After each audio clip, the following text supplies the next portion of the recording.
ಶ್ರೀ ಗುರುಭ್ಯೋ ನಮಃ. ಹರಿಕಥಾಮೃತ ಸಾರದ 17ನೆಯ ಸ್ವಾತಂತ್ರ್ಯ ವಿಭಜನ ಸಂಧಿ, ಅದರಲ್ಲಿ 10ನೇ ಪದ್ಯವನ್ನು ಇವತ್ತು ನೋಡಬೇಕು. ಒಟ್ಟಾರೆ ಪದ್ಯಗಳಲ್ಲಿ 497ನೇ ಪದ್ಯ. ಸಲಿಲ ಬಿಂದು ಪಯೋಬ್ಧಿಯೊಳು ಬೀಳಲು ವಿಕಾರವನೈದಬಲ್ಲದೆ ಜಲವು ತದ್ರೂಪವನ್ನೇ ಐದುವದೆಲ್ಲ ಕಾಲದಲ್ಲಿ ಕಲಿಮಲಾಪಹ ನರ್ಚಿಸುವ ಸತ್ಕುಲಜರ ಕುಕರ್ಮಗಳು ತಾ ನಿಷ್ಕಲುಷ ಕರ್ಮಗಳಾಗಿ ಪುರುಷಾರ್ಥಗಳ ಕೊಡುತಿಹವು. ದೊಡ್ಡ ಕ್ಷೀರ ಸಮುದ್ರದಲ್ಲಿ ಒಂದು ಹನಿ ನೀರು ಹಾಕಿಬಿಟ್ರೆ ಆ ನೀರು ವಿಕಾರವನ್ನೇನು ಹೊಂದೋದಿಲ್ಲ. ನೀರು ಯಾವುದೇ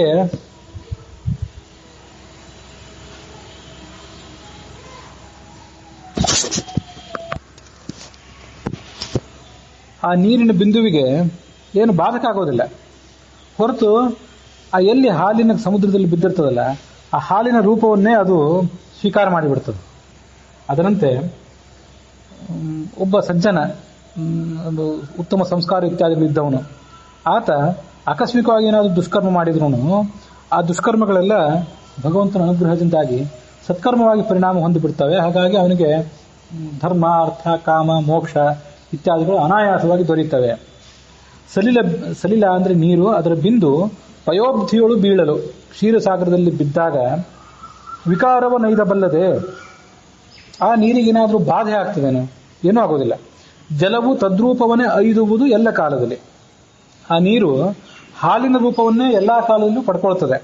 ಅದರಂತೆ ಕಲಿಯ ದೋಷವನ್ನ ಅಪಹಾರ ಮಾಡುವ ಭಗವಂತ ಏನಿದ್ದಾನೆ, ಆತ ಕಲಿಮಲಾಪಹ, ಅವನನ್ನು ಅರ್ಚಿಸುವಂತಹ ಸತ್ಕುಲಜರು ಅಂದ್ರೆ ಸತ್ಸಂಸ್ಕಾರ, ಜ್ಞಾನ, ಭಕ್ತಿ ಇತ್ಯಾದಿಗಳ ವಾತಾವರಣ ಇದ್ದಂಥ ಒಬ್ಬ ವ್ಯಕ್ತಿ ಏನಿರ್ತಾನೆ, ಅವನು ಮಾಡುವಂಥ ಕುಕರ್ಮ ಅವು ತಾವು ನಿಷ್ಕಲ್ಮಶ ಕರ್ಮ ಆಗಿ ಪರಿಣಾಮ ಹೊಂದಿ ಪುರುಷಾರ್ಥಗಳ ಕೊಡುತ್ತಿಹವು. ಅವನಿಗೆ ಬೇಕಾದನ್ನೆಲ್ಲ ಕೊಡ್ತಾವೆ ಹೊರತು ಅವನಿಗೆ ಇದು ಬಾಳಕಾಗೋದಿಲ್ಲ ಯಾವತ್ತು. ಅದನ್ನೇ ಧರ್ಮೋಭವತ್ಯಧರ್ಮೋಪಿ ಕೃತೋ ಭಕ್ತೈಸ್ತವಾಚ್ಯುತ ಅಂತ ಸದಾಚಾರ ಸ್ಮೃತಿಯಲ್ಲಿ ಮೂಲ ಇದ್ದದ್ದು. ಅದರ ವಿವರಣೆ ಇದು. ಭಗವಂತನ ಭಕ್ತರಾದವರು ಆಕಸ್ಮಿಕವಾಗಿ ತಪ್ಪಿ ನಡೆದರೆ ಭಗವಂತ ಅವ್ರಿಗೆ ಕ್ಷಮೆ ಕೊಡ್ತಾನೆ. ಹಾಗಾಗಿ ಮಾಡಿದ ಅಧರ್ಮ ಧರ್ಮವಾಗಿ ಪರಿಣಾಮ ಹೊಂದುತ್ತದೆ.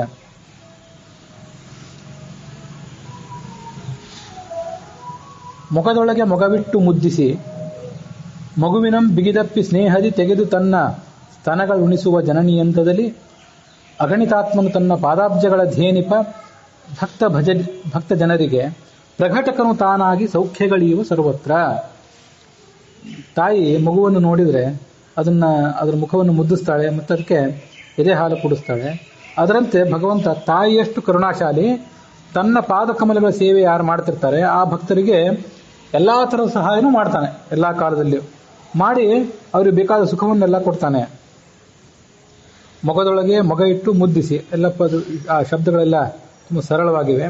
ಮಗುವಿನಂ ಬಿಗಿದಪ್ಪಿ ಸ್ನೇಹದಿಂ ತೆಗೆದು ತನ್ನ ಸ್ತನಗಳು ಉಣಿಸುವ, ತನ್ನ ಎದೆ ಹಾಲನ್ನು ಕುಡಿಸುವಂಥ ತಾಯಿ ಎಂದದಲ್ಲಿ, ತಾಯಿಯಂತೆ ಅಗಣಿತಾತ್ಮ, ಯಾವ ಪರಮಾತ್ಮನ ಮಹಿಮೆಗೆ ಕೊನೆಯೇ ಇಲ್ಲವೋ ಅಂಥ ಪರಮಾತ್ಮ ತನ್ನ ಪಾದಾಬ್ಜಗಳ ಧೇನಿಪ ಅಂದ್ರೆ ಧ್ಯಾನಿಸುವಂತಹ ಭಕ್ತ ಜನರಿಗೆ ಪ್ರಕಟಕನು ತಾನಾಗಿ, ಪ್ರಕಟಕ ಅಂದ್ರೆ ಸಹಾಯಕ, ಎಲ್ಲಾ ಕೆಲಸಗಳಲ್ಲೂ ಅವರಿಗೆ ಆತ ಸಹಾಯ ಮಾಡ್ತಾನೆ. ಸೌಖ್ಯಗಳೀವ, ಬೇಕಾದಂಥ ಸುಖವನ್ನೆಲ್ಲ ಕೊಡ್ತಾನೆ. ತೋಟಿಗನು ಭೂಮಿಯೊಳು ಬೀಜವ ನಾಟಬೇಕೆಂದೆನ್ನುತ್ತ ಹಿತದಲ್ಲಿ ಮೋಟೆಯಂ ನೀರೆತ್ತಿ ಸಸಿಗಳ ಸಂತೈಸುವಂತೆ ಪಾಟು ಬಡದಲೆ ಜಗದಿ ಜೀವರ ಘೋಟಕಾಸ್ಯನು ಸೃಜಿಸಿ ಯೋಗ್ಯತೆ ದಾಟಗೊಡದಲೆ ಸಲಹು ತಿಪ್ಪನು ಸರ್ವಕಾಲದಲ್ಲಿ. ಒಬ್ಬ ತೋಟದಲ್ಲಿ ತೋಟಿಗ, ಆ ತೋಟದ ಆರೈಕೆಯನ್ನು ನೋಡ್ಕೊಳ್ಳುವಂಥ ವ್ಯಕ್ತಿ, ಅವನು ಆ ಭೂಮಿಯಲ್ಲಿ ಬೀಜಗಳನ್ನು ನಾಟಬೇಕು, ಸಸಿಗಳಾಗಬೇಕು, ಫಲ ಹಣ್ಣು ಇತ್ಯಾದಿಗಳು ಸಿಗಬೇಕು ಅನ್ನೋ ದೃಷ್ಟಿಯಿಂದ ಬಹಳ ಆ ಗಿಡಗಳಿಗೆ ಹಿತ ಆಗುವಂತೆ ನೀರನ್ನು ಎತ್ತಿ ಆ ಸಸಿಗಳಿಗೆ ಪೋಷಣೆ ಒದಗಿಸ್ತಾನೆ. ಅದರಂತೆ ಈ ಹಯಮುಖನಾದ ಭಗವಂತ, ಹೇಗ್ರೀವನಾದಂಥ ಭಗವಂತ ಜೀವರನ್ನು ಸೃಷ್ಟಿ ಮಾಡಿಸಿದ್ದಾನೆ. ಅವ್ನು ಸೃಷ್ಟಿ ಮಾಡಿಸಲಿಕ್ಕೆ ಅವನಿಗೆ ಏನೂ ಕಷ್ಟವಿಲ್ಲ. ಆ ಜೀವರ ಯೋಗ್ಯತೆಗೆ ತಕ್ಕಂತೆ ಅವರಿಗೆ ಎಲ್ಲಾ ಕಾಲದಲ್ಲೂ ಅವರನ್ನು ಕಾಪಾಡ್ತಾನೆ. ತೋಟಿಗನು ಭೂಮಿಯೋಳು ಬೀಜವ ನಾಟಬೇಕೆಂದನ್ನುತ್ತ, ಬೀಜವು ಸಸಿಯಾಗಿ ಪರಿಣಾಮ ಹೊಂದಬೇಕು ಅನ್ನೋ ದೃಷ್ಟಿಯಿಂದ ಹಿತದಲ್ಲಿ, ಅದಕ್ಕೆ ಆ ಸಸಿಗಳಿಗೆ ಬೀಜಗಳಿಗೆ ಸುಖ ಆಗುವಂತೆ ಬೇಕಾಬಿಟ್ಟಿ ನೀರು ಹಾಕೋದಿಲ್ಲ. ಅದಕ್ಕೆ ಆ ಆರಂಭಿಕ ಹಂತದಲ್ಲಿ ಎಷ್ಟು ನೀರು ಸೇರಬೇಕೋ ಅಷ್ಟೇ ನೀರನ್ನು ಪೂರೈಕೆ ಮಾಡ್ತಾನೆ. ಮೋಟೆ ಅಂದ್ರೆ ಆ ಕಲ್ಲು ಬಾನೆ, ಆ ಕಲ್ಲು ಅದು ಅದೇ ಮೋಟೆ ಅಂದ್ರೆ ಬಾಣಿ ಅಂತ ನಾನು ತಿಳ್ಕೊಂಡಿದ್ದೆ. ಆ ಚರ್ಮದ ಮಟ್ಟೆ ಏನಿರ್ತದೆ ಅದೇನು ತಿಳ್ಕೊಂಡಿದ್ದೆ. ಇಲ್ಲೊಂದ್ ಕಡೆ ಮೋಟೆ ಅಂದ್ರೆ ಬಾಣಿ ಅಂತ ಬರೀತಾರೆ. ನೀನು ಅದೇ ಇದನ್ನ ನೋಡುವಾಗ ಬಾಣಿ ಅಂದ್ರೆ ಕಲ್ಲಿನ ಬಾಣಿ ಆಯ್ತು.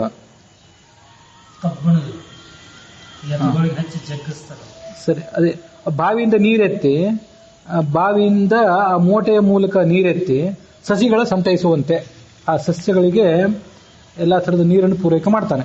ಅದರಂತೆ ಪಾಟು ಬಡದಲೆ, ಪಾಟು ಅಂದ್ರೆ ಕಷ್ಟ, ತಾನೇನು ಕಷ್ಟ ಅನುಭವಿಸೋದಿಲ್ಲ ಈ ಭಗವಂತ.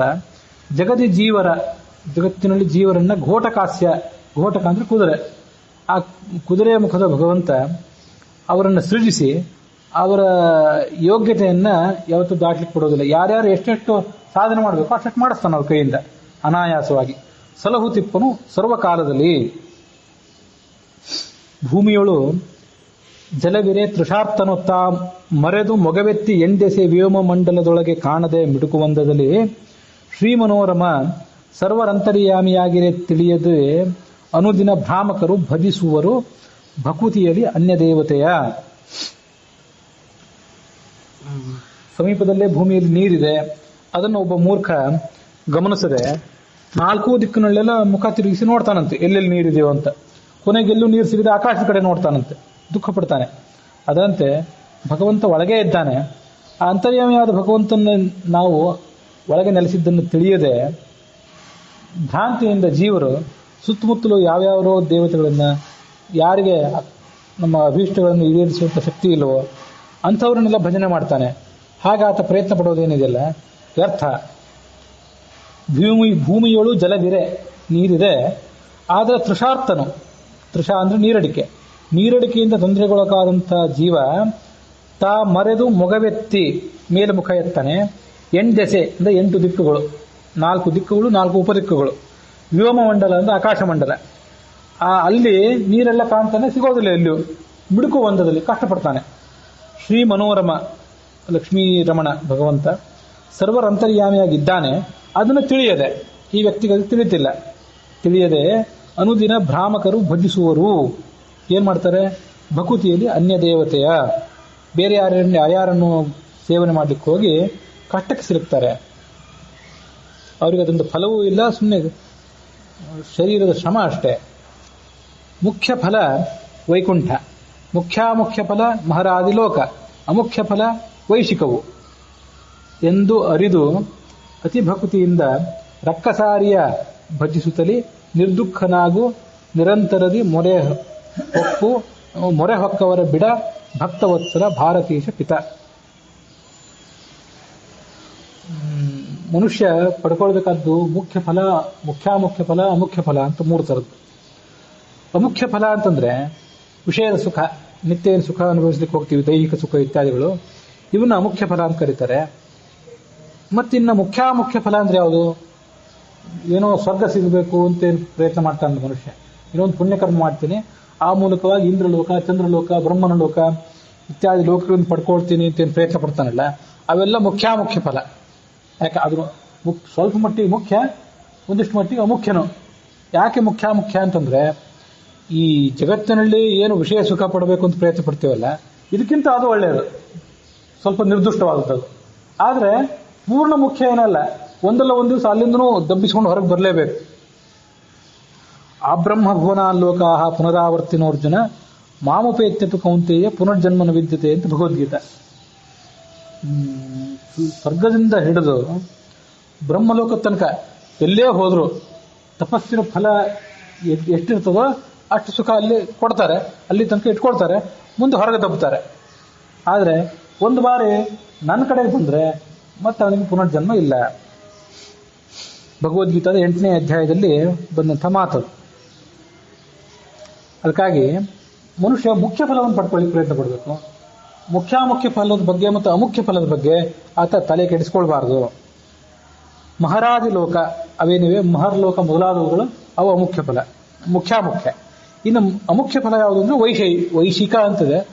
ವೈಶಿಕ ಅಂದ್ರೆ ವೈಷಯಿಕ, ವಿಷಯ ಪದಾರ್ಥಗಳನ್ನು ಅನುಭವಿಸಿದ ಮೂಲಕ ಸಿಗೋ ಸುಖ ಏನಿದೆ ಅದು ಅಮುಖ್ಯ ಅಂತ ತಿಳ್ಕೊಂಡು ಅತಿಭಕ್ತಿಯಿಂದ ರಕ್ಕಸಾರಿ ರಾಕ್ಷಸರ ಶತ್ರುವಾದ ಭಗವಂತನನ್ನ ಧ್ಯಾನ ಮಾಡಿ ನಿರ್ದುಃಖನಾಗು, ದುಃಖವನ್ನು ಕಳೆದುಕೋ, ನಿರಂತರದಿ ಯಾವತ್ತೂ ಅವನನ್ನು ಧ್ಯಾನ ಮಾಡು. ಅವನೆಂಥವನು ಅಂದ್ರೆ ಮೊರೆ ಹೊಕ್ಕವರ ಬಿಡ, ಒಮ್ಮೆ ಅವನನ್ನು ನಾವು ಶರಣಾಗತರಾಗಿ ಬಿಟ್ರೆ ಎಂದೂ ತಿರಸ್ಕಾರ ಮಾಡೋದಿಲ್ಲ.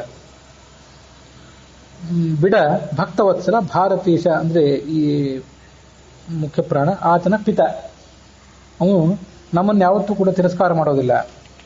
ಒಂದು ನಾರದ ಪುರಾಣದ ಶ್ಲೋಕವನ್ನ ಆಚಾರ್ಯರು ಬ್ರಹ್ಮಸೂತ್ರ ಭಾಷ್ಯದಲ್ಲಿ ಉದಾಹರಣೆ ಮಾಡ್ತಾರೆ. ಮನುಷ್ಯ ಯಾವ ಥರದ ಸಾಧನೆಗಾಗಿ ಪ್ರಯತ್ನ ಪಡಬೇಕು?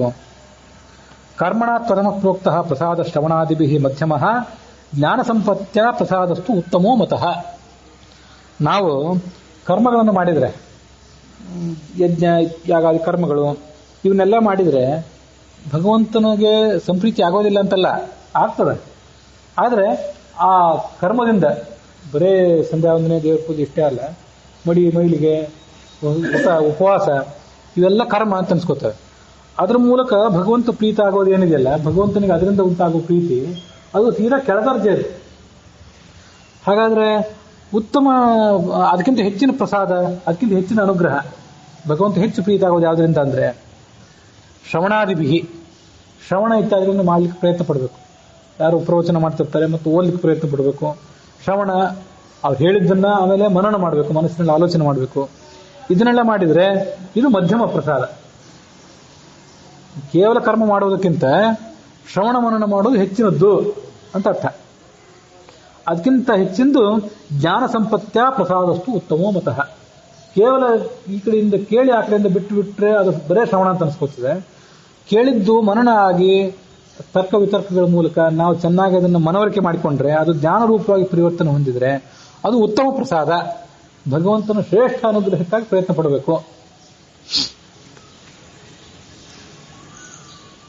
ಪ್ರಸಾದಾತ್ ತ್ವದಮಾದ್ ವಿಷ್ಣು ಸ್ವರ್ಗಲೋಕ ಪ್ರಕೀರ್ತಿತ. ಆಯ್ತು, ಕರ್ಮ ಮಾಡಿ, ಬರೇ ಕರ್ಮ ಅಲ್ಲ, ಯಜ್ಞ ಯಾಗ ಮೊದಲಾದ ಕರ್ಮಗಳನ್ನು ಮಾಡ್ತಿರ್ತಾರಲ್ಲ, ಅದರಿಂದ ಸಿಗೋದೇನು? ಭಗವಂತನ ಕೀಳು ದರ್ಜೆಯ ಅನುಗ್ರಹ. ಅದ ಭಗವಂತ ಅನುಗ್ರಹ ಮಾಡೋದಿಲ್ಲ ಅಂತಲ್ಲ, ಕೀಳು ದರ್ಜೆಯ ಅನುಗ್ರಹ. ಅದರಿಂದ ಸಿಗೋದೇನು ಅಂದ್ರೆ ಸ್ವರ್ಗಲೋಕ. ಅದು ತಗೊಂಡು ಏನ್ ಮಾಡೋದಿದ್ರೆ ಮತ್ತೆ ಮರಳಿ ಬರ್ತೀನಿ. ಮಧ್ಯಮ ಜನಲೋಕಾದಿಹಿ, ಭಗವಂತನ ಎರಡನೇ ದರ್ಜೆಯ ಪ್ರಸಾದ ಇದೆಯಲ್ಲ ಅನುಗ್ರಹ, ಅದರಿಂದ ಸಿಗೋದೇನು ಅಂದ್ರೆ ಮಹಾಲೋಕ, ಜನಲೋಕ ಮೊದಲಾದದ್ದು. ಉತ್ತಮಸ್ತೇವ ಮುಕ್ತಿದ. ಹಾಗಾಗಿ ಭಗವಂತನ ಶ್ರೇಷ್ಠ ದರ್ಜೆಯ ಅನುಗ್ರಹವನ್ನು ನಾವು ಬಯಸಬೇಕು. ಅದಕ್ಕಾಗಿ ಜ್ಞಾನವನ್ನು ಗಳಿಸಬೇಕು. ಅದೇ ಮುಖ್ಯವಾದ ಎಲ್ಲಕ್ಕಿಂತ. ಶ್ರವಣಂ ಮನನಂ ಚೈವ ಧ್ಯಾನಂ ಭಕ್ತಿಸ್ತಥೈವ ಚ ಸಾಧನಂ ಜ್ಞಾನ ಸಂಪತ್ತೌ ಪ್ರಧಾನಂ ನಾಣ್ಯದಿಶ್ಯತೆ. ಜ್ಞಾನ ಬರಬೇಕಾದ್ರೆ ಇವಿಷ್ಟೇ ಹಾದಿ. ಇದ್ದಕ್ಕಿದ್ದಂಗೆ ರಾತ್ರೋರಾತ್ರಿ ಯಾರಿಗೂ ಜ್ಞಾನ ಬರೋದಿಲ್ಲ. ಶ್ರವಣ ಮಾಡಬೇಕು, ಅದನ್ನು ಕೇಳಿದ್ದನ್ನ ಚೆನ್ನಾಗಿ ಮನಸ್ಸಿನಲ್ಲಿ ಮೆಲುಕು ಹಾಕಬೇಕು. ಆಮೇಲೆ ಎಲ್ಲಾ ಕೇಳಿದ್ದನ್ನ ಧ್ಯಾನ ಮಾಡಬೇಕು ಕೂತ್ಕೊಂಡು. ಸ್ವಲ್ಪ ಹೊತ್ತಾದ್ರೂ ನಾವೆಲ್ಲ ಈಗ ಧ್ಯಾನ ಮಾಡೋದನ್ನು ಬಿಟ್ಟುಬಿಟ್ಟಿದ್ದೇವೆ. ಇನ್ನೊಂದು ಶ್ರವಣ ಮಾಡ್ತೀವಿ, ಒಂದಿಷ್ಟು ಪ್ರವಚನ ಮಾಡ್ತೀವಿ. ಅದನ್ನು ಮನಸ್ಸಿನಲ್ಲಿ ಚೆನ್ನಾಗಿ ಮೆಲುಕು ಹಾಕಿ ಆಗಿದ್ದನ್ನ ಏನು ಕಂಡುಕೊಂಡಿದ್ದೇವೆ ಅದನ್ನು ಧ್ಯಾನ ಮಾಡಬೇಕು. ಆ ಧ್ಯಾನ ಮಾಡುವುದನ್ನು ಬಿಟ್ಟುಬಿಟ್ಟಿದ್ದೇವೆ. ಅವೇ ಈ ಜ್ಞಾನ ಬರಲಿಕ್ಕೆ ಪ್ರಧಾನ ಸಾಧನ. ನಚೈತಾನಿ ವಿನಾ ಕಶ್ಚಿತ್ ಜ್ಞಾನ ಮಾತ್ರ ಕುತಶ್ಚನ. ಇದಿಲ್ಲದೆ ಈ ಇತಿಹಾಸದಲ್ಲಿ ಎಂದೂ ಯಾರಿಗೂ ಎಂದು ಜ್ಞಾನ ಬಂದಿಲ್ಲ. ಜ್ಞಾನ ಪಡ್ಕೊಂಡವರೆಲ್ಲ ಇದನ್ನು ಮಾಡೇ ಪಡ್ಕೊಂಡಿದ್ದಾರೆ. ಅದೇ ಹೇಳಿದ್ನಲ್ಲ ನಾನು, ಹನುಮಂತನ ಪದವಿಗೆ ಅವನು ಬರಬೇಕಾದ್ರೆ 100 ಕಲ್ಪ ಪ್ಲಸ್ 100 ಕಲ್ಪ ಸಾಧನೆ ಮಾಡಿದ. ಒಂದು ಮಹಾಕಲ್ಪ, 100 ಮಹಾಕಲ್ಪ ಪ್ಲಸ್ 100 ಮಹಾಕಲ್ಪ ಸಾಧನೆ ಮಾಡಿದೆ. ಅದನ್ನ ಮುಂದೊಂದ್ಸರಿ ಮತ್ತೊಮ್ಮೆ ಸಂದರ್ಭ ಬಂದಾಗ ಹೇಳ್ತೇನೆ. ಮಹಾಕಲ್ಪ ಅಂತಂದ್ರೆ ಈಗ ಪಂಚಾಂಗದಲ್ಲಿ ಓದ್ತೇವಲ್ಲ ನಾವು, ಈ ಕೃತ, ತ್ರೇತ, ದ್ವಾಪರ, ಕಲಿ ಈ 4 ಮಹಾಯುಗಗಳು ಒಂದು ಬಾರಿ ಕಳೆದು ಹೋದ್ರೆ 43 ಲಕ್ಷ ವರ್ಷ ಆಗ್ತದೆ. ಇದಕ್ಕೊಂದು ಮಹಾಯುಗ ಅಂತ ಕರೀತಾರೆ. ಈ ಮಹಾಯುಗಗಳು 71 ಆದ್ರೆ ಅದನ್ನ ಒಂದು ಮನ್ವಂತರ ಅಂತ ಕರೀತಾರೆ. ಆ ಮನ್ವಂತರಗಳು 14 ಆದ್ರೆ ಅದು ಚತುರ್ಮುಖ ಬ್ರಹ್ಮನಿಗೆ ಒಂದು ಹಗಲು ಅಷ್ಟು, ಮತ್ತೆ ರಾತ್ರಿ ಇದೆ. ಅದು ಒಂದು ದಿನ, ಅದು 1 ವರ್ಷ ಆಗಬೇಕು. ಅದು 100 ವರ್ಷ ಆದ್ರೆ ಚತುರ್ಮುಖ ಬ್ರಹ್ಮನ ಒಂದು ಆಯುರ್ಮಾನ. ಇದಕ್ಕೆ ಮಹಾಕಲ್ಪ ಅಂತ ಕರೀತಾರೆ. ಒಂದು 100 ಮಹಾಕಲ್ಪದಷ್ಟು ಕಾಲ ಈ ಎಲ್ಲ ಜ್ಞಾನ ಪಡ್ಕೊಳ್ಳಿಕ್ಕೆ ಅವರು ಪ್ರಯತ್ನ ಪಡ್ತಾರಂತೆ. ಹನುಮಂತನ ಪದವಿಗೆ ಬರುವ ವ್ಯಕ್ತಿ, ಮುಂದೆ ಚತುರ್ಮುಖ ಬ್ರಹ್ಮ ಆಗುವ ಆ ವ್ಯಕ್ತಿ ಅದನ್ನ ಆಗ್ತಿದ್ದಾನಂದ್ರೆ 100 ಪ್ಲಸ್ 100. ಹಾಗಾಗಿ ಮೊದಲು 100 ಕಲ್ಪಗಳನ್ನ ಜ್ಞಾನ ಪಡ್ಕೊಳ್ಳಿಕ್ಕೆ ಪ್ರಯತ್ನ ಪಡ್ತಾನೆ. ಜ್ಞಾನ ಪಡ್ಕೊಂಡಾದ್ಮೇಲೆ 101, 102, 103 ಇದನ್ನೆಲ್ಲ ಮತ್ತೆ ಸವಿಸ್ಕೋತ ಹೋಗ್ತಾನೆ. 199ರಲ್ಲಿ ಹನುಮಂತ ಆಗ್ತಾನೆ.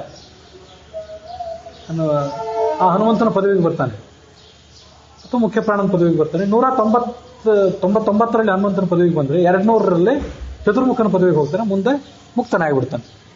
ಇದು ಅವನ ಸಾಧನೆ. ಹೀಗೆ 100+100, ಇನ್ನು ಕೆಲವ್ರದ್ದು 50+50, ಮತ್ತೆ ಕೆಲವ್ರದ್ದು 20+20, ಕೆಲವ್ರು 10+10, ಇನ್ನು ಕೆಲವ್ರದ್ದು 5+5, ಹೀಗೆಲ್ಲ ಅವ್ರದ್ದು ಸಾಧನೆ ಒಬ್ಬೊಬ್ರದ್ದು.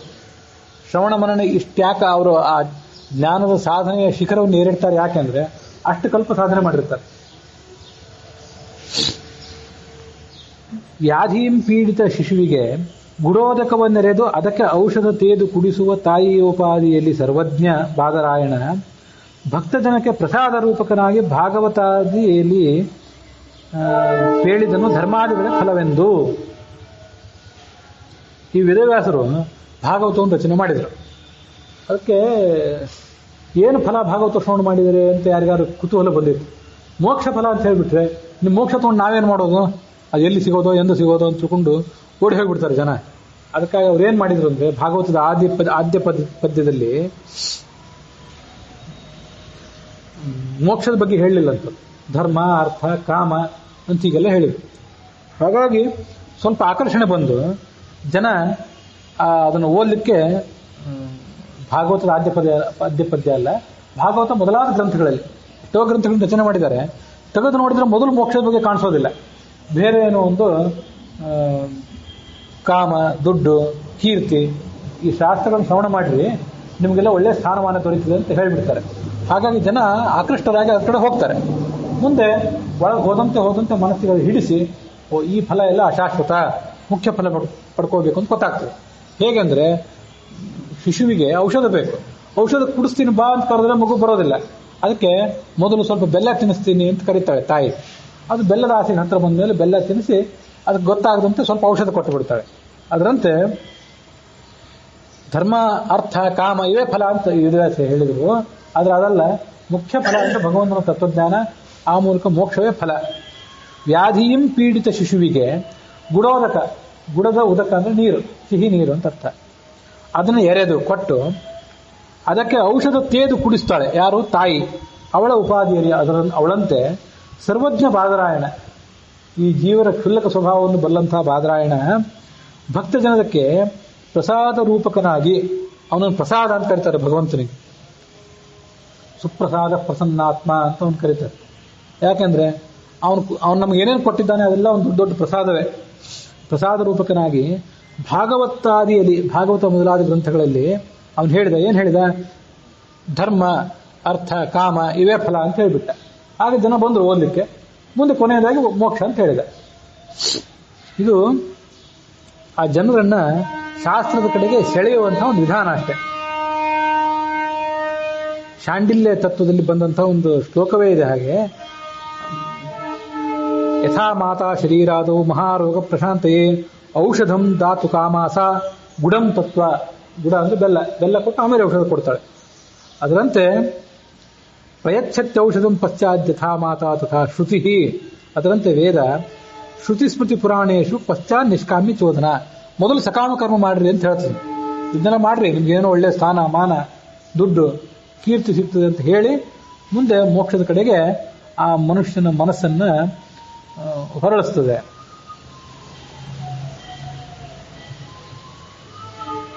ದೂರದಲ್ಲಿ ಪರ್ವತ ಘನಾಕಾರ ತೋರ್ಪದು ನೋಳ್ಪ ಜನರಿಗೆ. ಸಾರೆಗೈಯಲು ಸರ್ಪ ವ್ಯಾಘ್ರಗಳಿಂದ ಭಯವಿಹುದು.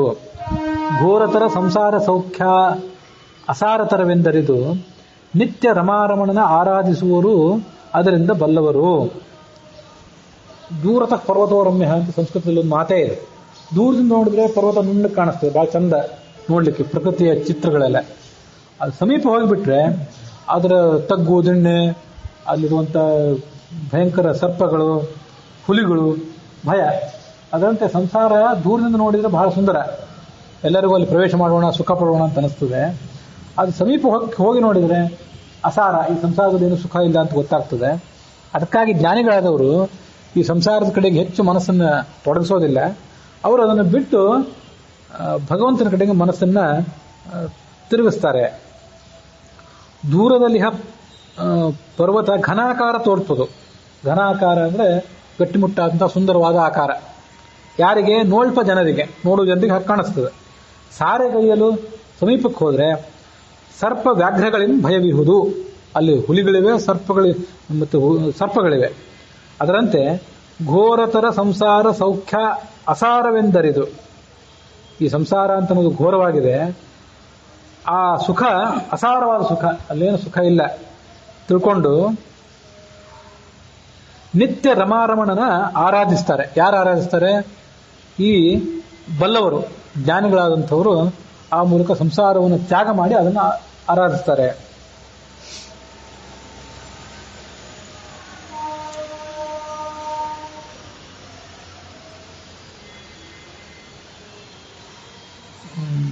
ಕೆಸರ ಘಟಗಳ ಮಾಡಿ ಬೇಸಿಗೆ ಬಿಸಿಲೊಳಿಟ್ಟು ಒಣಗಿಸಿದರೆ ಅದು ಘನರಸವ ತುಂಬಲು ಬಹುದೇ. ಸರ್ವಸ್ವತಂತ್ರ ತಾನೆಂಬ ಪಶುಪ ನರನು ಏನೇನು ಮಾಳ್ಪ ಅನಶನ ದಾನ ಸ್ನಾನ ಕರ್ಮಗಳು ಒಸರಿ ಪೋಪವು ಬರಿದು ದೇಹಾಯಾಸವನ್ನೇ ಕೊಟ್ಟು. ಮಣ್ಣಿಂದ ಒಂದು ಗಡಿಗೆ ಮಾಡ್ತಾನೆ, ಹಸಿ ಮಣ್ಣಿಂದ ಕುಂಬಾರ. ಅದನ್ನ ಚೆನ್ನಾಗಿ ಬೆಂಕಿಯಲ್ಲಿ ಕಾಯಿಸಬೇಕು. ಬೆಂಕಿಯಲ್ಲಿ ಕಾಯಿಸಿದರೆ ಅದರ ಒಳಗೆ ನೀರು ತುಂಬಬಹುದು, ಹಾಲು ತುಂಬಬಹುದು, ಅಡಿಗೆ ಮಾಡಬಹುದು. ಅದನ್ನು ಬಿಟ್ಟು ಸುಮ್ಮನೆ ಬಿಸಿಲಲ್ಲಿ ಇಟ್ಟರೆ ಒಣಗಿದಂಗೆ ಕಾಣಿಸ್ತದೆ. ನೀರು ಹಾಕಿಬಿಟ್ರೆ ನೀರೆಲ್ಲ ಸೋರ ಆಗಿಬಿಡ್ತದೆ. ಅದರಂತೆ ಮನುಷ್ಯ ನಾನು ಅಷ್ಟು ಉಪವಾಸ ಮಾಡಿದೆ, ಇಷ್ಟು ದಾನ ಸ್ನಾನ ಕರ್ಮ ಮಡಿ ಮೇಲಿಗೆ ಎಲ್ಲ ಮಾಡಿದೆ ಅಂತ ಮಾಡಿದರೆ ಶರೀರಕ್ಕೆ ಆಯಾಸ, ಏನು ಸ್ವಲ್ಪ ಬಂದ ಜ್ಞಾನ ಎಲ್ಲ ಸೋರಿ ಹೋಗ್ತಿರ್ತದೆ, ಹೋಗಿದ್ದು ಗೊತ್ತಾಗೋದಿಲ್ಲ. ಕೆಸರ ಘಟ, ಕೆಸರು ಅಂದ್ರೆ ಹಸಿ ಮಣ್ಣು, ಅದರ ಮೂಲಕ ಘಟ ಅಂದ್ರೆ ಗಡಿಗೆ ಮಾಡಿ ಬೇಸಿಗೆ ಬಿಸಿಲೊಳಿಟ್ಟು, ಬೇಸಿಗೆ ಬಿಸಿಲಿನೊಳಗೆ ಅದನ್ನು ಇಟ್ಟರೆ ಅದು ಘನರಸವ ತುಂಬಲು ಬಹುದೇ. ಹಾಲು ನೀರು ಮೊದಲಾದವುಗಳನ್ನು ತುಂಬ್ಕೋತದ? ಇಲ್ಲ. ಅದರಂತೆ ಸರ್ವಸ್ವತಂತ್ರ ತಾನೆಂಬ ಇವನು ನಾನು ಅಷ್ಟು ಮಡಿ ಮಾಡ್ತೀನಿ, ಹೀಗೆ ಮಾಡ್ತೀನಿ ಅಂತ ತನ್ನ ಸ್ವಾತಂತ್ರ್ಯ ಇದೆ ಅಂತ ತಿಳ್ಕೊತಾನೆ. ಪಶುಪನರ, ದನ ಕಾಯುವ ಮನುಷ್ಯವನ್ನು ಅಂತ ಒಂದು ದಾಸರು ಅಪಹಾಸ್ಯ ಮಾಡಿದ್ದಾರೆ. ದನ ಕಾಯುವವರಿಗೆ ಎಷ್ಟು ಬುದ್ಧಿ ಇರ್ತದೋ ಅಷ್ಟೇ ಇವನಿಗೂ ಬುದ್ಧಿ ಇರೋದು. ಅವನು ಅನಶನ, ಏನೇನು ಮಾಡ್ಪ, ಏನೇನೋ ಮಾಡ್ಲಿಕ್ಕೆ ಹೋಗ್ತಾನೆ. ಏನ್ ಮಾಡ್ತಾನಂದ್ರೆ ಅನಶನ ಅಂದ್ರೆ ಉಪವಾಸ, ಮತ್ತೆ ದಾನ ಸ್ನಾನ ಕರ್ಮ ಎಲ್ಲ ಮಾಡ್ತಾನೆ. ಅವೆಲ್ಲ ಒಸರಿ ಪೂಪವು. ಎಷ್ಟು ಮಾಡಿದ್ದೆಲ್ಲ ಸರಿಯಾದ ಜ್ಞಾನ ಇರದೆ ಹೋದ್ರೆ ಎಲ್ಲ ಸೋರಿ ಹೋಗ್ತದೆ. ಯಾಕೆಂದ್ರೆ ದೇಹಾಯಾಸವನ್ನೇ ಕೊಟ್ಟು ಮಾಡಿದ ಸುಮ್ಮನೆ ಶರೀರಕ್ಕೆ ದಣಿವಾಯ್ತೇ ಹೊರತು ಅದರಿಂದ ಏನು ಲಾಭ ಸಿಗಲಿಲ್ಲ.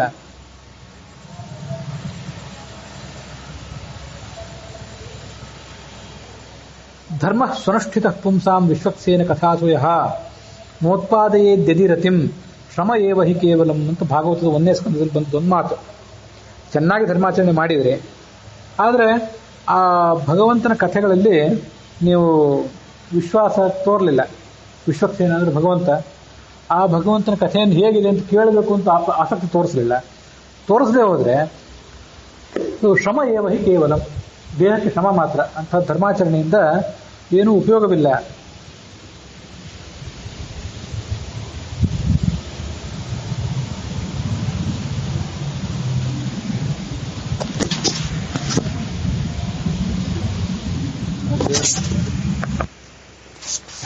ತಾವತ್ತು ಯೋಗಗತಿವಿರ್ ಯತಿರ ಪ್ರಯತ್ನ ಯಾವತ್ ಗದಾಗ್ರಜ ಕಥಾಸು ರತಿಮ್ನ ಕುರಿಯಾ. ಬರೀ ಮಡಿ ಮೇಲಿಗೆ ಮಾತ್ರ ಅಷ್ಟೇ ಅಲ್ಲ, ನಾವು ಕೆಲವು ಬಾರಿ ಯೋಗ ಸಾಧನೆ ಮಾಡಿ ಪ್ರಾಣಾಯಾಮ ಪ್ರತ್ಯಾಹಾರ ವಜ್ರಾಸನ ಇತ್ಯಾದಿಗಳನ್ನು ಹಾಕಿ ತೀವ್ರವಾದ ಯೋಗ ಸಾಧನೆ ಮಾಡಿ ಆ ಮೂಲಕ ಭಗವಂತನ ಪಡ್ಕೋಬೇಕು ಅಂತ ಪ್ರಯತ್ನ ಪಟ್ಟರು ಆ ಎಲ್ಲ ಯೋಗ ಸಾಧನೆ ಭಗವಂತನ ಕಡೆ ನಮ್ಮ ಮನಸ್ಸನ್ನು ನಾವು ತೊಡಗಿಸದೇ ಇದ್ರೆ, ಕೇವಲ ದೈಹಿಕವಾದ ಸಾಧನೆ ಆಗಿಬಿಟ್ರೆ, ಆತ್ಮಿಕವಾದ ಸಾಧನೆ ಅದಾಗದೆ ಹೋದ್ರೆ ಅದು ಯತಿ ಅಪ್ರಯತ್ನ. ಆತ ಮಾಡಿದ ಪ್ರಯತ್ನ ಎಲ್ಲ ಯತಿ ಅಂತ ಕಾಣಿಸ್ತಾನೆ ನೋಡ್ಲಿಕ್ಕೆ, ಮೇಲ್ನೋಟಕ್ಕೆ ಯತಿ ಕಾವಿಶಾಟಿ ಧಾರಣೆ ಮಾಡಿದ್ದಾನೆ, ಆದರೆ ಅಪ್ರಯತ್ನ, ಆತ ಮಾಡಿದ ಪ್ರಯತ್ನ ಎಲ್ಲ ವ್ಯರ್ಥ ಆಗ್ತದೆ ಅಂತ ಭಾಗವತದ ವ್ಯಾಖ್ಯಾನದಲ್ಲಿ ಅದನ್ನು ವರ್ಣನೆ ಮಾಡ್ತಾರೆ. ಯಾವತ್ ಗದಾಗ್ರಜ ಕಥಾಸು ರತಿಮ್ನ ಕುರಿಯ. ಗದಾಗ್ರಜ, ಗದ ಅಂತ ಕೃಷ್ಣನ ತಮ್ಮ ಒಬ್ಬ. ಆ ಗದನ ಅಣ್ಣ ಕೃಷ್ಣನ ಕಥೆಯನ್ನು ಕೇಳಲಿಕ್ಕೆ ಮನಸ್ಸು ಮಾಡದೆ ಹೋದ್ರೆ ಮಾಡಿದ ಮಡಿ ಮೈಲಿಗೆ ಯೋಗಾಸನ ಇತ್ಯಾದಿ ಶರೀರಕ್ಕೆ ತ್ರಾಸ ಪಡುವಂಥ ಎಲ್ಲ ಕೆಲಸಗಳು ಕೂಡ ವ್ಯರ್ಥ ಆಗಿ ಹೋಗ್ತವೆ, ಅದರಿಂದ ಫಲ ಏನೂ ಸಿಗೋದಿಲ್ಲ ಅಂತ ಅದು ವರ್ಣನೆ ಮಾಡ್ತಾರೆ. ಈ ಭಾಗವತದ 4ನೇ ಸ್ಕಂದದ 23ನೇ ಅಧ್ಯಾಯದಲ್ಲಿ.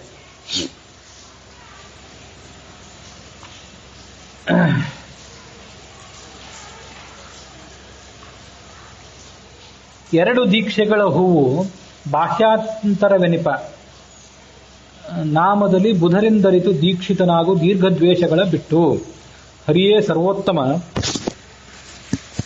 ಕ್ಷರಾಕ್ಷರ ಪುರುಷ ಪೂಜಿತ ಪಾದ ಜನ್ಮಾದ್ಯರ ವಿದೂರ ಸುಖಾತ್ಮ ಸರ್ವಗನೆಂದು ಸ್ಮರಿಸುತ್ತಿರು. ಮನುಷ್ಯ ತೊಡಬೇಕಾದ ದೀಕ್ಷೆಗಳು ಬಾಹ್ಯ ದೀಕ್ಷೆ ಮತ್ತು ಆಂತರಿಕ ದೀಕ್ಷೆ ಅಂತ ಎರಡಿವೆ. ಅವುಗಳನ್ನು ಜ್ಞಾನಿಗಳ ಮೂಲಕ ತಿಳ್ಕೊಂಡು ಆ ಮೂಲಕ ದೀಕ್ಷೆಯನ್ನು ಪಡ್ಕೊಳ್ಬೇಕು. ಅದೇನೊಂದು ಎರಡು ದೀಕ್ಷೆಗಳಿಗವು ಬಾಹ್ಯ ಆಭ್ಯಂತರ ವಿನಿಪವು. ಅವು ಹೀಗೆ ಅದಕ್ಕೆರಡು ನಾಮ. ಬುಧರಿಂದ ಅರಿತು ಜ್ಞಾನಿಗಳಿಂದ ಅದನ್ನು ತಿಳ್ಕೊಂಡು ದೀಕ್ಷಿತನಾಗ ದೀಕ್ಷೆಯನ್ನು ಸ್ವೀಕಾರ ಮಾಡು. ದೀರ್ಘ ದ್ವೇಷಗಳನ್ನ ಬಿಡು. ಯಾರ್ಯಾರಲ್ಲೋ ರಾಗ ದ್ವೇಷ ಸುತ್ತಮುತ್ತ ಇರುವಂಥ ಜನರನ್ನು ದ್ವೇಷಿಸುವುದು, ಆ ಮೂಲಕ ಭಗವಂತನ ಭಕ್ತರನ್ನು ದ್ವೇಷಿಸಿ ಭಗವಂತನನ್ನು ಆ ಮೂಲಕ ದ್ವೇಷಿಸುವುದು, ಇದನ್ನೆಲ್ಲ ಬಿಟ್ಟುಬಿಡ. ಹರಿಯೇ ಸರ್ವೋತ್ತಮನಾಗಿದ್ದಾನೆ. ಕ್ಷರಾಕ್ಷರ ಪುರುಷ ಪೂಜಿತ ಪಾದ. ಕ್ಷರರು ಮತ್ತು ಅಕ್ಷರರು, ನಾವೆಲ್ಲ ಕ್ಷರರು. ನಮ್ಮ ಶರೀರ ಒಂದಲ್ಲ ಒಂದು ದಿವಸ ನಾಶ ಹೊಂದಬೇಕು. ನಾವೆಲ್ಲ ಕ್ಷರರು. ಅಕ್ಷರ ಪುರುಷರು ಅಂದ್ರೆ ಲಕ್ಷ್ಮೀದೇವಿ. ಅವರಿಬ್ಬರ ಕಡೆಯಿಂದನೂ ಆತ ಪೂಜೆಯನ್ನು ಸ್ವೀಕಾರ ಮಾಡ್ಕೋತಾನೆ. ಜನ್ಮ ಜರ ವಿದೂರ, ಜನ್ಮ ಮೊದಲಾದ ಯಾವ ದೋಷಗಳು ಆತನಿಗಿಲ್ಲ. ಆತ ಸುಖಾತ್ಮ, ಸುಖ ಸ್ವರೂಪನಾದವನು, ಸರ್ವಗ ಎಲ್ಲ ಕಡೆ ಇದ್ದಾನೆ ಅಂತ ತಿಳಿದುಕೊಂಡು ಹೀಗೆ ಆತನನ್ನ ಸ್ಮರಣೆ ಮಾಡುವ.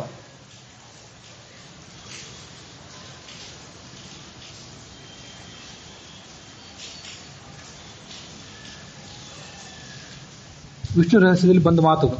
ತಂತ್ರೇಶು ದೀಕ್ಷಿತ ಏವ ಪ್ರೋಚ್ಯಂತೆ ಶಧಿಕಾರಿಣಃ ದೀಕ್ಷಾ ಹಿ ದ್ವಿಧಾ ಪ್ರೋಕ್ತ ಬಾಹ್ಯಾಂತ್ಯಂತರ ಭೇದತಃ. ಬಾಹ್ಯ ದೀಕ್ಷೆ ಆಭ್ಯಂತರ ದೀಕ್ಷೆ ಅಂತ ಎರಡು. ಅದನ್ನ ಇಲ್ಲೇ ದಾಸರು ಮುಂದೆ ಹೇಳ್ತಾರೆ. ಹೇಯ ವಸ್ತುಗಳಿಲ್ಲ, ಉಪಾದೇಯ ವಸ್ತುಗಳಿಲ್ಲ, ನ್ಯಾಯಾನ್ಯಾಯ ಧರ್ಮಗಳಿಲ್ಲ, ದ್ವೇಷಾಸೂಯೆ ಮೊದಲಿಲ್ಲ, ತಾಯಿ ತಂದೆಗಳಿಲ್ಲ, ಕಮಲದಳಾಯತಾಕ್ಷೆಗೆ ಎನ್ನಲು ಈಸೋಕಾಯಂದದಿ ಮುಳುಗಗೊಡದೆ ಭವಾಬ್ದಿ ದಾಟಿಸುವ. ಈಸ್ಲಿಕ್ಕೆ ಹೋದವರು ಸುಮ್ಮನೆ ಹಂಗೆ ಈಸ್ಲಿಕ್ಕೆ ಹೋಗ್ಬಿಟ್ಟು ಮುಳುಗಿ ಸತ್ತೋಗ್ಬಿಡ್ತಾರೆ. ಅದಕ್ಕಾಗಿ ಅವ್ರು ಏನ್ ಮಾಡ್ತಾರೆ, ಈಸು ಕುಂಬಳಕಾಯಿಯನ್ನು ಕಟ್ಕೊಂಡು ಅವ್ರು ಈಸ್ಲಿಕ್ಕೆ ಪ್ರಯತ್ನ ಪಡ್ತಾರೆ. ಅದರಂತೆ ಈ ಸಂಸಾರ ಅನ್ನೋ ಸಮುದ್ರ ಇದೆಯಲ್ಲ, ಇದನ್ನ ಆತ ಈಜು ಕುಂಬಳಕಾಯಿ ಅಂತ ನಮ್ಮನ್ನ ಕಾಪಾಡ್ತಾನೆ. ಅವನೆಂಥವನು ಅಂದ್ರೆ ಅವನಿಗೆ ಹೇಯೋಪಾದೇಯ ರಹಿತ ಅಂತ ಅವನು ವರ್ಣನೆ ಮಾಡ್ತಾರೆ. ಹೇಯ ವಸ್ತುಗಳಿಲ್ಲ. ನಮಗೆ ಯಾವುದೋ ಒಂದು ಹೇಯ ಹೊಲಸು ಕಂಡ್ರೆ ನಾವು ಒಂದು ತಿರಸ್ಕಾರ ಮಾಡ್ತೇವೆ, ಮತ್ತು ಸುಂದರವಾದ ವಸ್ತುವನ್ನು ಕಂಡ್ರೆ ನಾವು ಸ್ವೀಕಾರ ಮಾಡ್ತೀವಿ. ಭಗವಂತನಿಗೆ ಆ ಹೇಸಿಗೆ ವಸ್ತು ಇಲ್ಲ, ಸುಂದರವಾದಂತಹ ಸ್ವೀಕಾರಕ್ಕೆ ಯೋಗ್ಯವಾದ ವಸ್ತುವೂ ಇಲ್ಲ. ಯಾವುದನ್ನು ಕಂಡ್ರೂ ಅಂಥ ಭಾವನೆಯನ್ನು ಆತ ಇಟ್ಕೊಂಡಿರೋದಿಲ್ಲ. ನ್ಯಾಯ ಅನ್ಯಾಯ ಧರ್ಮಗಳಿಲ್ಲ. ನಮಗೆ ನ್ಯಾಯ ಅನ್ಯಾಯ, ಅವನಿಗೆ ನ್ಯಾಯ ಅನ್ಯಾಯ ಅಂತ ಬಂದಿಲ್ಲ. ಯಾವುದೋ ಒಂದು ಕೆಲಸವನ್ನು ನಾವು ಮಾಡಿದರೆ ಒಂದು ದೃಷ್ಟಿಯಿಂದ ತಪ್ಪು ಅಂತ ಅನಿಸ್ಬೋದು, ಆದರೆ ಅದೇ ಕೆಲಸವನ್ನು ಆತ ಮಾಡಿದರೆ ಅದು ಆತನಿಗೆ ಅನ್ಯಾಯ ಅಂತ ಅನಿಸೋದಿಲ್ಲ. ಅದಕ್ಕಾಗಿ ವಾಲಿಯನ್ನು ಕೊಂದ ಹಿಂದುಗಡೆ ನಿಂತುಕೊಂಡು, ಅಂಥವೆಲ್ಲ ಕೆಲವು ಉದಾಹರಣೆಗಳು ಎಲ್ಲ ಹಿಂದೆ ಪುರಾಣದಲ್ಲಿ ಬೇಕಾಷ್ಟು ಬಾರಿ ಬಂದದ್ದೇ. ಅದಕ್ಕಾಗಿ ಅವನಿಗೆ ನಮಗೆ ಯಾವುದು ನ್ಯಾಯವೋ ಅದು ಆತನಿಗೆ ನ್ಯಾಯ, ನಮಗೆ ಯಾವುದು ಅನ್ಯಾಯವೋದು ಆತನಿಗೆ ಅನ್ಯಾಯ ಅಂತ ಹೀಗಿಲ್ಲ. ಆ ನ್ಯಾಯ ಅನ್ಯಾಯ ಈ ವ್ಯತ್ಯಾಸಗಳನ್ನು ಆತ ಮೀರಿ ನಿಂತವನು. ದ್ವೇಷಾಸೂಯೆ ಮೊದಲಿಲ್ಲ. ನಮಗೆ ಆಗದವ್ರನ್ನ ಕಂಡ್ರೆ ದ್ವೇಷ, ಮತ್ತೆ ಯಾರನ್ನೋ ಕಂಡ್ರೆ ಅಸೂಯೆ, ನಮಗಿಂತ ಮೇಲೆ ಬಂದವ್ರನ್ನ. ಅಂಥ ದ್ವೇಷ ಅಸೂಯೆ ಮೊದಲಿಲ್ಲ. ತಾಯಿ ತಂದೆಗಳಂತೂ ಅವನಿಗೆ ಇಲ್ಲವೇ ಇಲ್ಲ, ಅನಾದಿ ಪುರುಷನಾದ್ರಿಂದ. ಯಾಕೆಂದ್ರೆ ಅವನು ಕಮಲದಲಾಯತಾಕ್ಷ, ಕಮಲಾಕ್ಷ, ಕಮಲದಂತೆ ಅರಳಿದ ಕಣ್ಣುಳ್ಳವನು ಅಂತ ಹೀಗೆ ನಾವು ಅವನನ್ನು ಧ್ಯಾನ ಮಾಡಿದರೆ, ಈಸು ಗುಂಬಳಕಾಯಿಯ ಅಂದದಲ್ಲಿ ಅದರಂತೆ ಮುಳುಗಗೊಡದೆ ನಮ್ಮನ್ನ ಆತ ಮುಳುಗಿಸದೆ ಭವಾಬ್ಧಿ ದಾಟಿಸುವ. ಈ ಸಮುದ್ರವನ್ನು, ಸಂಸಾರ ಅನ್ನೋ ಸಮುದ್ರವನ್ನು ಆತ ದಾಟಿಸ್ತಾನೆ. ಆಯ್ತು. ಬಾಹ್ಯ ದೀಕ್ಷೆಯನ್ನ ಹೇಗೆ ಧಾರಣೆ ಮಾಡಬೇಕು ಈಗ ಹೇಳ್ತಾರೆ. ಮಂದನಾದರೂ ಸರಿಯೇ ಗೋಪೀಚಂದನ ಶ್ರೀಮುದ್ರೆಗಳ ನಲವಿಂದ ಧರಿಸುತ್ತ ಶ್ರೀ ತುಳಸಿ ಪದ್ಮಾಕ್ಷ ಹರಗಳನ್ನು ಕಂಧರದ ಮಧ್ಯದಲ್ಲಿ ಧರಿಸಿ ಮುಕುಂದ ಶ್ರೀಭೂರಮಣ ಸಜಗದ್ವಂದ್ಯ ಸರ್ವಸ್ವಾಮಿ ಮಮ ಕುಲದೈವವನೇ ಪೊರೆವ. ನಾವು ಮಂದರು ಅಂತ ತಿಳ್ಕೊಳ್ಳೋಣ. ನಮ್ಗೇನು ಹೆಚ್ಚು ಶಾಸ್ತ್ರ ಗೊತ್ತಿಲ್ಲ, ಬಹಳ ಓದಿದವರಲ್ಲ, ಬಹಳ ತಲೆ ಕೆಡಿಸ್ಕೊಳ್ಬೇಡ್ರಿ. ಆ ಭಗವಂತನ ಗೋಪಿಚಂದನ ಆತ ಓಡಾಡಿದಂಥ ಮಣ್ಣು ಇದೆಯಲ್ಲ, ದ್ವಾರಕಾದಲ್ಲಿ ಓಡಾಡಿದ ಮಣ್ಣು, ಅದನ್ನ ಧಾರಣೆ ಮಾಡ್ರಿ. ಮೈ ಮೇಲೆ ಶ್ರೀಮುದ್ರೆಗಳನ್ನು ಧಾರಣೆ ಮಾಡ್ರಿ. ಮತ್ತೆ ತುಳಸಿಯನ್ನು, ಆತನಿಗೆ ಅರ್ಪಣೆ ಮಾಡಿದಂಥ ತುಳಸಿಯನ್ನು ಧಾರಣೆ ಮಾಡ್ರಿ. ಪದ್ಮಾಕ್ಷ ಈ ತುಳಸಿ ಮಣಿ ನಾವು ಹಾಕೋತೀವಿ, ಪದ್ಮಾಕ್ಷ ಮಣಿ ಇಲ್ಲಿ ಹಾಕೋದಿಲ್ಲ. ಇನ್ನೊಂದು ದಪ್ಪೊಂದೊಂದು ಕರಿ ಮಣಿ ಇರ್ತದೆ, ಇಷ್ಟು ದಪ್ಪಂದು, ಅದು ಕಮಲಾಕ್ಷ ಮಣಿ ಅಂತ ಅದನ್ನ ಕರೀತಾರೆ. ಹೀಗೆ ಆ ತುಳಸಿ ಮಣಿಯನ್ನು ಹಾಕೊಳ್ರಿ ಅಥವಾ ಪದ್ಮಾಕ್ಷ ಮಣಿಯನ್ನು ಹಾಕೊಳ್ರಿ, ಯಾವ್ದಾದ್ರು ಒಂದು ಹಾಕೊಳ್ರಿ. ಕಂದರದ ಮಧ್ಯದಲ್ಲಿ ಧರಿಸಿ, ಕುತ್ತಿಗೆಯಲ್ಲಿ ಅದನ್ನು ಧಾರಣೆ ಮಾಡಿರಿ. ಮುಕುಂದ, ಅವನನ್ನು ಧ್ಯಾನ ಮಾಡ್ಬೇಕು. ಏನಂತ? ಮುಕುಂದ, ಮೋಕ್ಷವನ್ನು ಕೊಡುವವನು ಅಂತ ಅರ್ಥ. ಶ್ರೀ ಭೂ ರಮಣ, ಶ್ರೀ ಮತ್ತು ಭೂ ಅಂತ ಎರಡು ರೂಪವನ್ನು ತಾಳಿದ ಲಕ್ಷ್ಮೀದೇವಿಗೆ ಆತ ರಮಣನಾಗಿದ್ದಾನೆ. ತ್ರಿಜಗದ್ವಂದ್ಯ, ಮೂರು ಜಗತ್ತಿಗೂ ಆತ ವಂದ್ಯ. ಸರ್ವಸ್ವಾಮಿ, ಮಮ ಕುಲದೈವ, ನನ್ನ ಕುಲದೈವವೇ ಆತ ಅಂತ ಹೀಗೆ ಅವನನ್ನು ಧಾರಣ ಮಾಡಬೇಕು.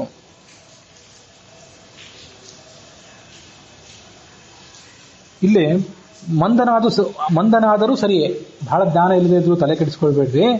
ಗೋಪಿಚಂದನ ಶ್ರೀಮುದ್ರೆಗಳ ನಲುವಿಂದ, ನಲುವು ಅಂತಂದ್ರೆ ಪ್ರೀತಿ, ಆದರದಿಂದ, ಭಕ್ತಿಯಿಂದ ಮುದ್ರೆಯನ್ನು ಗೋಪಿಚಂದ್ರನ ಆತ ಓಡಾಡಿದಂಥ ಮಣ್ಣೇನಿದೆ, ಕೃಷ್ಣ ಓಡಾಡಿದಂಥ ಮಣ್ಣು, ಅದನ್ನು ಧಾರಣೆ ಮಾಡಬೇಕು. ನಲುವಿಂದ ಧರಿಸುತ್ತಾ ಮತ್ತೇನು ಧಾರಣೆ ಮಾಡಬೇಕು? ಶ್ರೀ ತುಳಸಿ ಪದ್ಮಾಕ್ಷ ಸರಗಳನ್ನು, ತುಳಸಿ ಸರ ಅಥವಾ ಪದ್ಮಾಕ್ಷ ಸರ, ಅದನ್ನ ಧಾರಣೆ ಮಾಡಬೇಕು. ಮತ್ತೆ ಅವನನ್ನು ಧ್ಯಾನ ಮಾಡಬೇಕು. ಶ್ರೀ ಭೂರಮಣ ತ್ರಿಜಗದ್ವಂದ್ಯ ಮಮಸ್ವಾಮಿ ಅಂತ ಹೀಗೆಲ್ಲ ಆತನ್ನು ಧ್ಯಾನ ಮಾಡಬೇಕು. ತೀರ್ಥ ಪ್ರಬಂಧ ವಾದಿರಾಜ ಸ್ವಾಮಿಗಳು ರಚನೆ ಮಾಡಿದ್ದು ಅಲ್ಲೊಂದು ಕೆಲವು ಶ್ಲೋಕಗಳು. ಫಾಲೆಯಲ್ಲಿಖಿತಂ ಧುನೋತಿ ವಿವಿಧಾಂ ಲೇಖಾಂ ವಿಧಾತ್ರ ಕೃತಾಂ ಲೀಲಾರ್ಥಂ ತಿಲಕೀಕೃತಂ ವಿತನುತೆ ವಿದ್ವಲ್ಲಲಾಮಾಯಿತಾನ್ ಊರ್ಧ್ವಂ ಯದ್ಧೃತಮುಚ್ಚ ಲೋಕ ಪದವಿ ಸೋಪಾನಮನ್ವೇತಿ ತದ್ ಗೋಪೀಚಂದನ ಮಂಜಸ ವಿಜಯತೆ ತಾಪತ್ರಯಧ್ವಂಸನಂ. ತೀರ್ಥ ಪ್ರಬಂಧ ಅಂದ್ರೆ ವಾದಿರಾಜ ಸ್ವಾಮಿಗಳು ಎಲ್ಲ ಕಡೆ ತೀರ್ಥಗಳನ್ನು ಸಂಚಾರ ಮಾಡಿದ್ರಲ್ಲ, ಅಲ್ಲೆಲ್ಲಿ ಹೋದಾಗ ಆ ಕ್ಷೇತ್ರದ ಮಹತ್ವ ಹೇಳ್ತಾ ಒಂದು ಶ್ಲೋಕ ರಚನೆ ಮಾಡಿದ್ದಾರೆ. ಒಂದು ಡೈರಿ ಇದ್ದಂಗೆ ಆ ಕ್ಷೇತ್ರದಲ್ಲಿ ಏನೇನು ಮಹತ್ವ ಇದೆ ಅಂತ. ಹಾಗೆ ಅವರು ದ್ವಾರಕಾ ನಗರಕ್ಕೆ ಹೋದಾಗ ಅಲ್ಲಿ ಕೃಷ್ಣ ಓಡಾಡಿದ ಮಣ್ಣಿದೆಯಲ್ಲ, ಅದ್ರ ಮಹತ್ವ ಇದೆ. ಚತುರ್ಮುಖ ಬ್ರಹ್ಮ ನಮ್ಮ ಹಣೆ ಬರಹವನ್ನು ಬರೆದಿರ್ತಾರೆ. ಸ್ವಲ್ಪ ಕೆಲವು ಬಾರಿ ಏನೋ ಕೆಟ್ಟದಾಗಿ ಬರೆದಿರ್ಬೋದು, ನಮ್ಮ ಪ್ರಾರಬ್ಧ ನೋಡಿ. ಗೋಪಿಚಂದ್ರವನ್ನು ಧಾರಣೆ ಮಾಡಿಬಿಡಿ, ಆ ಎಲ್ಲ ಹಣೆ ಬರಹ ಎಲ್ಲ ವಾಶೌಟ್ ಆಗಿಬಿಡ್ತದೆ. ಆತ ಬರೆದ ಕೆಟ್ಟ ಬರಹ ಎಲ್ಲ ಹೋಗಿ ನಮ್ಮ ಜೀವನ ನೇರ ಆಗಿಬಿಡ್ತದೆ. ಅದು ಲೀಲಾರ್ಥಂ ತಿಲಕೀಕೃತಂ ವಿತನುತ್ತೆ. ಹೆಚ್ಚಿನ ಜ್ಞಾನ ಏನಿಲ್ಲ, ಸುಮ್ಮನೆ ಯಾರೋ ಹಚ್ಕೊಂತ ಹೇಳಿದ್ರೆ ನಾವು ಒಂದು ಹಚ್ಕೊಂಡು ಬಿಟ್ವಿ. ಅವ್ರಿಗೆ ಏನಾಗ್ತದೆ? ವಿತನುತೆ ವಿದ್ವಲ್ಲಲಾಮಾಯಿತಾನ್, ದೊಡ್ಡ ಪಂಡಿತರಾಗಿ ಬಿಡ್ತಾರೆ. ಇಲ್ಲಿ ತನಕ ಏನೂ ಗೊತ್ತಿಲ್ಲ, ಒಮ್ಮೆ ಹಚ್ಕೊಂಡು ನೋಡ್ರಿ, ಭಗವಂತನ ಅನುಗ್ರಹದಿಂದ ದೊಡ್ಡ ಜ್ಞಾನಿಗಳಾಗಿಬಿಡ್ತೀರಿ. ಊರ್ಧ್ವಂ ಯದ್ಧೃತ ಮುಚ್ಚ ಲೋಕ ಪದವಿ ಸೋಪಾನಮನ್ವೇತಿ, ಪರಮಾತ್ಮನ ಲೋಕಕ್ಕೆ ಹೋಗ್ಬೇಕಂತ ಮೆಟ್ಟಿಲಂತೆ ಕಾಣಿಸ್ತದೆ. ಗೋಪೀಚಂದನ ಮಂಜಸ ವಿಜಯತೆ ತಾಪತ್ರಯಧ್ವಂಸನಂ, ಮೂರು ಲೋಕಗಳನ್ನು ಧ್ವಂಸ ಮೂರು ಪಾಪಗಳನ್ನು ಧ್ವಂಸ ಮಾಡುವಂಥದ್ದು. ಆಧ್ಯಾತ್ಮಿಕ, ಆದಿದೈವಿಕ, ಆದಿಭೌತಿಕ ಅನ್ನುವಂಥ ಪಾಪಗಳನ್ನು ಧ್ವಂಸ ಮಾಡುವಂಥ ಶಕ್ತಿ ಅದಕ್ಕಿದೆ.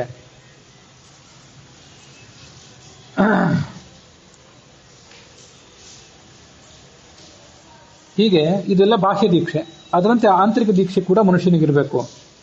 ತಾಯಧನ ಮದದಿಂದ ಜನರಿಗೆ ನಾಯಕ ಪ್ರಭುವೆಂಬಿ ಪೂರ್ವದಿಂ ತಾಯ ಪೊಟ್ಟೆಯರೊಳಿರಲು ಪ್ರಭುವೆಂದೇಕೆ ಕರೆಯಲರೇ. ಕಾಯ ನಿನ್ನನು ಬಿಟ್ಟು ಹೋಗಲು ರಾಯ ನೀನೆಂಬುವ ಪ್ರಭುತ್ವ ಪಲಾಯನ ವೈದಿತು. ಸಮೀಪದಲ್ಲಿ ಇದ್ದರೆ ಅದಕ್ಕೋ ಸ್ವಲ್ಪ ಶರೀರದಲ್ಲಿ ಯೌವನ ಇದ್ದಾಗ, ಸ್ಥಾನಮಾನ ಇದ್ದಾಗ, ಜನ ತಗ್ಗಿ ನಡೀತಿದ್ದಾಗ ನಾನು ನಾಯಕ, ಜನನಾಯಕ, ಪ್ರಭು, ಊರ ಮುಖಂಡ ಅಂತೆಲ್ಲ ಹೇಳಿಸ್ಕೋತಿ. ಈಗ ಈ ಊರ ಮುಖಂಡ ಅನ್ನುವಂಥ ಮೆರದಾಟ. ತಾಯಿಯ ಗರ್ಭದಲ್ಲಿ ಇದೆಯಲ್ಲ, ಆವಾಗ ನಿನ್ನನ್ನು ಯಾರಾದರೂ ಮುಖಂಡ, ನಾಯಕ, ಸರಪಂಚ ಅಂತ ಯಾರಾದ್ರು ಹೊಗಳ್ತಿದ್ರೇನು? ಯಾರು ಹೊಗಳವ್ರನ್ನಿದ್ರು ಆವಾಗ? ಅದು ತಾಯಿಯ ಗರ್ಭದಲ್ಲಿ ಇದ್ದಾಗ ಆಯ್ತು. ಶರೀರವನ್ನು ಬಿಟ್ಟು ಹೋಗುವಂಥ ಸಾಯುವ ಸಂದರ್ಭ ಬಂದಾಗ ಅಲ್ಲಿ ನೀನು ರಾಜ ಅನ್ನುವಂಥ ಹಮ್ಮು, ದುರಹಂಕಾರ ಇತ್ತಲ್ಲ, ಅದು ಬಿಟ್ಟು ಓಡಿ ಹೋಗಿಬಿಡ್ತದೆ. ಆ ಸಾಯುವ ಸಂದರ್ಭದಲ್ಲಿ ಕೇಳಬೇಕು ಮನುಷ್ಯನ, ಈಗ ನೀವು ಯಾರಿಗೆ ನಾಯಕರು, ಯಾರಿಗೆ ನೀವು ಲೀಡರ್, ಈಗ ತೋರಿಸ್ರಿ ಅಂತ ಅದನ್ನು ಕೇಳ್ಬೇಕು. ಆವಾಗ ಅಲ್ಲಿ ನಿನ್ನ ಹತ್ರ ನಾಯಕತ್ವ ಗುಣ ಇದ್ರೆ ಅದನ್ನು ತೋರಿಸು. ಪ್ರಾಯ ಧನ ಮದದಿಂದ ಇಲ್ಲೆಲ್ಲ ದೊಡ್ಡ ಪ್ರಮಾಣದಲ್ಲಿ ಸರ್ವಮೂಲದ ರಹಸ್ಯ ಏನಿಲ್ಲ, ಆದರೆ ಜನರ ದುರಹಂಕಾರ, ಅದಕ್ಕೊಂದು ಚುಚ್ಚುಮದ್ದು ಇಲ್ಲಿದೆ. ಪ್ರಾಯ ಮದ, ಧನ ಮದ, ಅದರಿಂದ ಜನರಿಗೆ ನಾಯಕ, ಪ್ರಭು ಅಂತ ಕರ್ಸ್ಕೋತಿ. ಪೂರ್ವದಿಂ ತಾಯ ಹೊಟ್ಟೆಯೊಳಿರಲು, ಹಿಂದೆ ತಾಯಿ ಹೊಟ್ಟೆಯಲ್ಲಿದ್ದೆಲ್ಲ, ಪ್ರಭುವೆಂದೇಕೆ ಕರೆಯರೆಲೈ, ಆಗ ನಿನ್ನ ಯಾರು ನಾಯಕ ಅಂತ ಕರಿತಿದ್ರ? ಏನೂ ಇಲ್ಲ. ಕಾಯ ನಿನ್ನನ್ನು ಬಿಟ್ಟು ಹೋಗಲು, ನಿನಗೆ ಮರಣ ಸಮೀಪ ಬಂದಾಗ ರಾಯ ನೀನೆಂಬುವ ಪ್ರಭುತ್ವ ಪಲಾಯನ ವೈದಿತ್ತು. ನಿನ್ನ ಒಣ ಹೆಮ್ಮೆ ಆ ಓಡಿ ಹೋಯ್ತದ, ಆ ಹೆಮ್ಮೆ ದುರಹಂಕಾರ. ಸಮೀಪದಲ್ಲಿ ಇದ್ದರೆ, ಆಗ ನಿನ್ನ ಸಮೀಪದಲ್ಲಿ ನಾಯಕತ್ವ ಅದ ಲಾಂಛ ಅಲ್ವಾ, ರಾಜ ಲಾಂಛನಗಳೇನಾದ್ರು ಇದ್ರೆ ಅದನ್ನು ತೋರಿಸು. ಅವಾಗ ಏನು ತೋರಿಸ್ತೀವಿ? ಏನು ತೋರಿಸ್ಲಿಕ್ಕೆ ಏನು ಇಲ್ಲವೇ ಇಲ್ಲ ಅಲ್ಲಿ.